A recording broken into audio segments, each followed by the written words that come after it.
What's up, everybody, and welcome back to a brand new week here on Body Bags. It's the Saturday review of the Retro Slasher, and I'm coming back at you guys with a brand new killer review. So you notice I'm kind of a little dolled up in a different kind of attire here. It's kind of fitting to the film that I'm going to be reviewing this week. I figured it's Halloween time.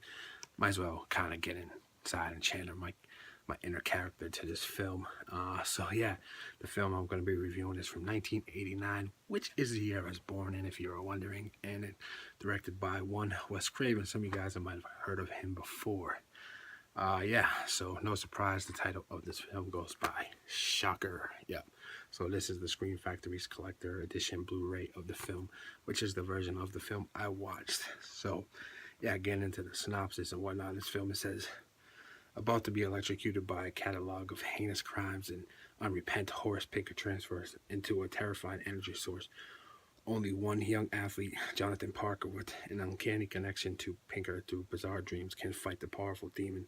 The two dive in and out of television programs, chasing each other from channel to channel through stunning scenes of disaster, game shows, and old reruns. So, yeah, that's pretty much sums up the plot right there. Basically, a serial killer is executed, something goes wrong, he comes back as a ghost or a demon type character, comes through electricity, and kind of fucks with this kid Jonathan.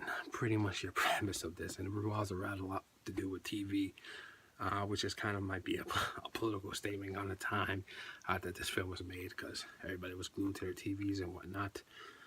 So yeah, getting into my thoughts on this, the first thing I'm talking about is the thing that's always brought up the most about this film, so I'm going to get it out of the way now. A lot of people claim this was Wes Craven's attempt of trying to create another iconic character in his catalog of films. Of course, he created one, Freddy Krueger, probably one of the most iconic figures in cinema history. And this was kind of his attempt of trying to recreate that, failing. Did he succeed on that? No, not exactly. But I do think Horace Pinker is an interesting character. He's kind of a cool villain for a film. I really dig his character, and the guy that played him did a real kind of fantastic job.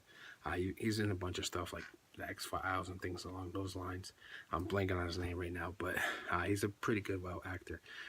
Now, to be quite honest with you guys, I always kind of been a big fan of this film until this recent rewatch of the film.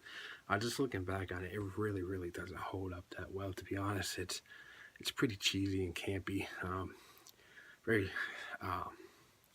what's the word I'm looking for? Very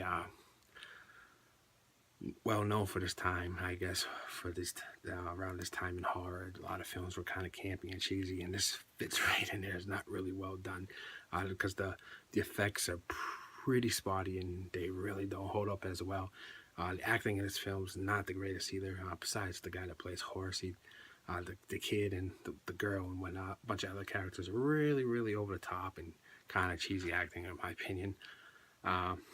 The music in this film, though, is kind of fantastic. Of course, it features a lot of iconic rock bands from around this time and whatnot. So really cool music, kind of fitting to the movie itself. It really works. Kind of weird how that works, but yeah, my overall opinion on this film, though, I don't really want to talk about it too much because everybody knows Shocker. It's just a cult fan favorite of Wes Craven. A lot of people love this film to death. I did at one point, at one time, I had it in my top 10 Wes Craven films of all time.